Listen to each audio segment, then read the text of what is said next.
오늘 저는 여러분과 신명기 29장 14절에서 29절의 말씀으로 여러분과 함께 말씀을 나누기 원합니다. 이제 모세의 사역은 점차 끝나가고 있습니다.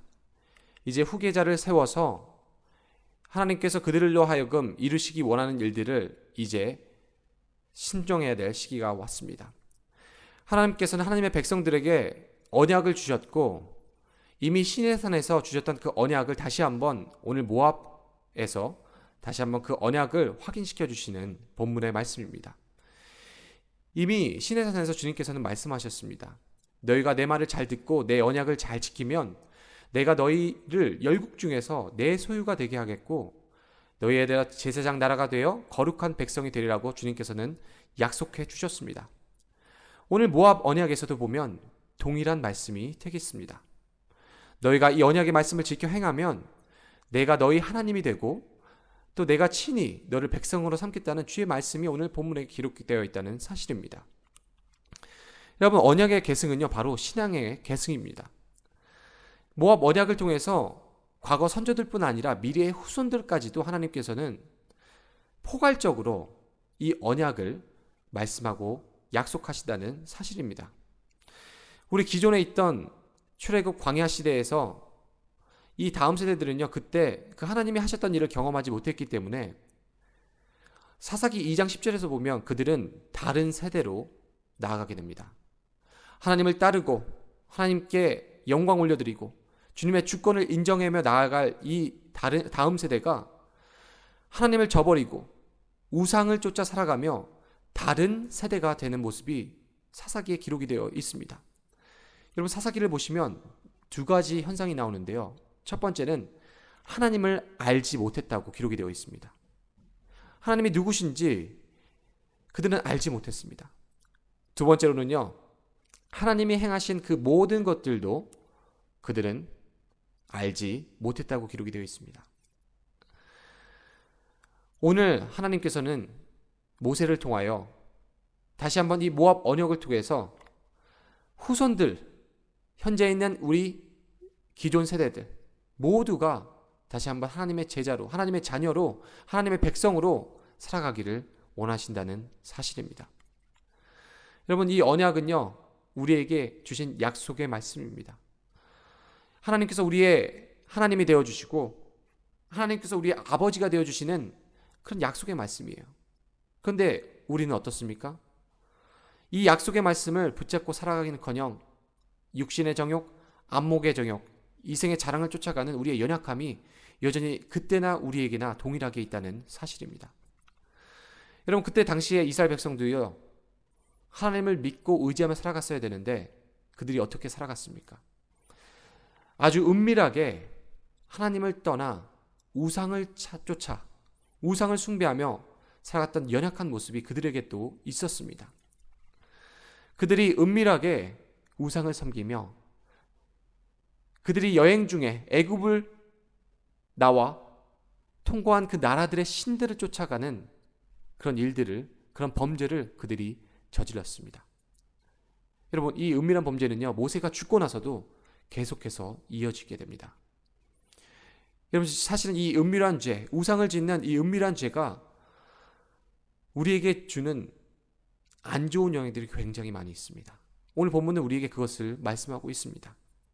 여러분, 은밀한 죄는요 우리를 속이는 헛된 자만심을 주고요 다른 사람들에게 영향을 끼치고 무엇보다 하나님을 슬프시게 한다는 말씀입니다. 은밀한 죄, 우상 숭배를 통해서 은밀한 죄에 빠져드는 이스라엘 백성들이 오늘 본문에 기록되어 있습니다. 그 특징들이 나오는데요, 첫 번째는요 바로 자기 기만, 헛된 자만심을 쫓아 살아가는 사람들이 나오게 됩니다. 한번 19절 말씀을 함께 읽어주시면 감사하겠습니다. 이 저주의 말을 듣고도 심중에 스스로 복을 빌어 이르기를 내가 내 마음이 완악하여 젖은 것과 마른 것이 멸망할지라도 내게는 평안이 있으리라 할까 함이라. 여러분, 어리석게도 은밀한 범죄자들은요 스스로 나는 두려워하지 않고 이 일을 할 수 있어, 은밀하게 하나님 모르시게 할 수 있을 거야 라는 착각과 거짓된 확신과 거짓된 평안을 가지고 살아가게 됩니다. 오늘 본문 19절 말씀에서도 내 마음이 완악하여 그리고 내게는 평안이 있을 거라고 이야기를 하고 있습니다. 여러분 실제로는 어떻습니까? 이 모든 것이 다 악해질 거고, 여러분 이 모든 것이 더 파멸을 일으킬 것임에도 불구하고 그들은 자기 합리화를 이루어냅니다. 괜찮아. 뭐 이 정도는 하나님 이해해 주실 거야. 뭐 이 정도 하는 게 어때서? 야, 이런 거 해도 모든 것이 잘 될 거야. 우리는 평안해질 거야. 이게 무엇입니까? 우리의 사고를 타락시키고 우리의 가치관을 왜곡시키는, 은밀하게 저지르는 그 범죄. 하나님만 인정하고 나아가야 되는데 하나님만 인정하는 것이 아니라 자신이 우상이 되고 자신이 원하는 우상을 만들어 헛된 자만심과 또 헛된 허영을 쫓아가는 모습이 오늘 성경에 기록되어 있습니다. 하나님 중심이 아닌, 말씀 중심이 아닌 내가 중심이 되어 살아가는 삶. 결국 내가 원하는 우상을 만들어냅니다. 내가 원하는 우상을 쫓아 살아가게 된다는 것입니다. 우리는요, 이 하나님의 말씀에 귀 기울여야 됩니다. 이 은밀한 죄는요, 우리를 파멸로 인도할 것입니다. 여러분, 그러면 우리가 어떻게 오늘날 살아가야 될까요? 성경은요, 우리에게 성경을 기준으로 판단하라고 말씀하십니다. 여러분, 이스라엘 백성들은요, 하나님의 말씀을 저버리고 그 진리를 무시한 채 그들은 자신의 소견에 옳은 대로, 자신이 원하는 대로 살아갔던 어리석은 백성이었습니다. 여러분, 우리에게 필요한 것은요, 하나님의 변치 않고 절대적인 기준이 되는 하나님의 진리가 우리에게 필요하다는 사실입니다. 여러분, 우리가 살아가면서 우리가 끊임없이 우리가 질문해야 될 것이 있어요. 무엇이냐면, 예수님이라면 어떻게 말씀하셨을까? 예수님이라면 어떻게 행동하셨을까? 과연 이 행동이, 내가 하는 이 말들이 성경적인가? 하나님께서 기뻐하실까? 여러분은 끊임없이 질문해야 된다는 사실입니다. 우리 모든 도덕적 기준, 모범적 삶의 기준은요, 하나님의 말씀이 돼야 됩니다. 여러분, 성경은 또 우리에게 이렇게 말씀합니다. 너희는 먹든지 마시든지 무엇을 하든지 다 하나님의 영광을 위하여 하라. 우리의 삶의 목적은요, 바로 이 하나님의 영광에 있다는 사실입니다. 우리가 은밀하게 범죄하며 하나님을 저버리고 우상을 따라갈 수 없는 이유는 무엇입니까? 바로 우리는 하나님을 예배하기 위해서, 하나님께 영광 돌려드리기 위해서 우리는 지음받은 존재라는 사실입니다.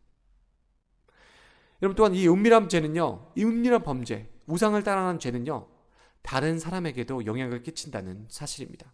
18절 말씀에 이렇게 나와 있습니다. 함께 읽겠습니다. 너희 중에 남자나 여자나 가족이나 지파나 오늘 그 마음이 우리 하나님 여호와를 떠나서 그 모든 민족의 신들에게 가서 섬길까 염려하며 독초와 쑥의 뿌리가 너희 중에 생겨서. 여러분, 죄의 영향력은요, 마음이 완악해지로 끝나는 것이 아니라 그 마음 속에 있는 죄악들이 행동으로 이루어지고 자신에게만 파멸로 인도하는 것이 아닙니다. 더 무서운 것은 이런 은밀한 죄가 만나는 사람들에게, 우리 이웃에게, 가족에게, 또 우리의 지파, 공동체, 교회에게도 전염될 수 있다는 무서운 사실입니다. 여러분, 하나님의 말씀대로 살아가면요, 선한 영향력이 반드시 있습니다. 근데 마찬가지로 우리가 죄짓고 범죄할 때도요, 이 죄에 대한 영향력이 주변에 끼쳐진다는 사실입니다. 오늘 성경은요, 개인의 문제만 이야기하는 것이 아니라 남자나 여자나 개인으로 시작했습니다. 근데 여기서 가족으로 이어집니다. 그리고 지파로 이어집니다. 그건 무엇이죠? 우리 이웃, 공동체, 바로 우리 교회에도 이런 죄의 영향력이 끼쳐질 수 있다는 말씀입니다. 이 죄는요, 독초와 쑥의 뿌리와 같다고 성경은 기록하고 있습니다.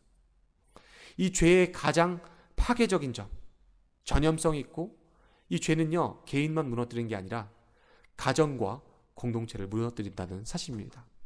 여러분, 간단한 예를 들어도 그렇습니다. 예를 들어 우리가 어떠한 것에 중독에 빠진다고 가정해 보십시오. 술이나 마약이나 아니면 노름, 도박. 여러분, 이것들은요, 개인만 무너뜨리지 않습니다. 가족이나 이웃에게 아니면 교회에게 그 영향력이 고스란히 전달이 됩니다. 여러분, 모세는요, 백성들에게 이 은밀한 죄가 다른 사람들에게 영원한 파멸을 가지고 올 것이라고 오늘 말씀을 통해서 경고하고 있다는 사실입니다. 불신앙으로 이어지고요, 언약이, 신앙이 다음 세대로 이어질 수 없다는 것을 이 모세는 언약을 통해 다시 한번 상기시킵니다. 데살로니가전서 5장 22절에 악은 어떤 모양이라고 보리라고 우리 주님은 말씀하십니다. 여러분, 은밀한 범죄, 이 우상은요, 파멸로 인도합니다. 마지막으로 세 번째로, 이 범죄는요, 하나님을 슬프시게 한다는 말씀입니다. 오늘 20절 말씀에 이렇게 나와 있습니다. 여호와는 이런 자를 사하지 않으실 뿐 아니라 그 위에 여호와의 분노와 질투의 불을 부으시며 또 이 책에 기록된 모든 저주를 그에게 더하실 것이라. 여호와께서 그의 이름을 천하에서 지워버리시되. 고린도전서 10장 20절에 또 이렇게 나와 있습니다. 무릇 이방인이 제사하는 것은 귀신에게 하는 것이요 하나님께 제사하는 것이 아니니 나는 너희가 귀신과 교제하는 자가 되기를 원하지 아니하노라. 여러분, 성경은 우상 숭배에 대해서 이렇게 강하게 표현하고 있습니다. 하나님의 분노와 질투를 사고 모든 저주와 모든 파멸이 그에게 더해질 것이고, 또 우상 숭배는 귀신에게 제사 드리는 것고 귀신과 교제하는 것이라고 오늘 성경이 우리에게 말씀하고 있습니다. 여러분, 은밀한 범죄는요, 자기 기만, 교만에만 빠지는 것, 그것으로만 머물러 있지 않습니다. 가정과 이웃을 파괴시키고요, 교회를 파괴시키고요, 결국 하나님의 심판을, 하나님의 진노를 불러오고 결국 하나님을 슬프시게 해드린다는 말씀입니다. 다른 신은요, 있을 수도 없습니다. 다른 신을 섬기지 말라고 언약을 통해서 주님은 반복해서 이야기하고 계십니다. 왜요? 하나님은요, 우상을 심판하시고 쳐부수시고 우상을 따르는 자들 또한 저주하고 진노하실 수밖에 없는 공의롭고 정의로운 분이시기 때문에 그렇습니다. 여러분, 우상 숭배자들은요, 사실 우상 숭배에 큰 의미를 두며 그들이 나아갑니다. 성공이 될 수도 있고요, 물질이 될 수도 있고요, 그들이 권세를 얻기 위해서 우상을 숭배할 수도 있습니다. 자신의 인기를 누리기 위해서 우상을 의지할 수도 있고요, 아니면 우상 숭배를 통해서 개인적 이득을 취할 수도 있습니다. 아간의 재물을 경배했던 것, 기드온과 삼손은 자신을 우상화했고요, 다윗은 육신의 우상을 만들어 저격을 따라가다 실패하였습니다. 그들의 은밀한 죄는 자신에게 국한되지 않고 다른 사람에게 퍼져갔습니다. 성경은 그래서 퍼져가는 누룩을 조심하라고 우리에게 고린도전서에서 경고하고 있습니다. 여러분, 우리는요, 다음 세대에게 신앙과 유산을 물려줘야 됩니다. 어떻게 그렇게 할 수 있을까요? 여러분, 우리는 하나님에 대한 그 주권, 창조주 하나님을 인정하고 우상을 쳐부수고 우상 숭배에서 멀어져 하나님의 말씀을 추구해야 된다는 사실입니다. 우리 자녀들에게, 우리 다음 세대들에게 하나님이 누구신지, 하나님이 어떤 일을 하셨는지 우리는 그들에게 가르쳐야 됩니다. 그것만으로 끝나는 것이 아니라 우리 부모님들이, 우리 할아버지 할머님께서, 우리 믿음의 조상들이, 선조들이 우리가 그렇게 먼저 살아가도록 그들에게 좋은 모델을 보여줘야 된다는 사실입니다. 여러분요, 은밀한 죄는요, 개인으로만 끝나지 않습니다. 이것은 공동체의 파멸, 교회의 파멸을, 우리 다음 세대의 파멸을 가지고 올 것입니다. 우리가 그래도 걱정하지 않아도 되는 것은 무엇이냐면, 하나님께서 세우신 백성들, 하나님께서 택하신 그 자녀들을 하나님께서 끝까지 책임지시고 끝까지 인도하시고 끝까지 그들을 통해 영광을 받으실 것입니다. 믿으십니까? 아멘. 여러분, 우리가 해야 될 것은 우리 안에 속사람을 늘 점검하며 성령의 조명하심 가운데 내가 과연 주님의 말씀대로 살아가는지, 주님의 뜻대로 살아가는지, 우리에게는 은밀한 범죄가 없는지를 늘 점검하며 살아가셔야 됩니다. 어떻게요? 하나님의 말씀, 절대적 기준을 가지고 하나님 말씀을 순종하고 그 뜻을 이루어드리면서 살아가셔야 됩니다. 그럴 때 우리에게는요, 놀라운 그 언약의 축복, 하나님의 축복이 우리에게도 임하게 될 것입니다. 그것을 믿고 살아가는 것이 신앙이고요, 그 예수 그리스도의 복음을 증거하는 것이 하나님께서 우리에게 맡겨주신 사명입니다. 오늘도 여러분의 삶 가운데 우리 자녀들에게 이 귀한 예수 그리스도의 복음, 십자가의 복음, 또 이 하나님의 언약을 가르치고 또 우리가 먼저 실천하며 순종하며 나아가는 여러분과 제가 되기를 주님의 이름으로 축원합니다.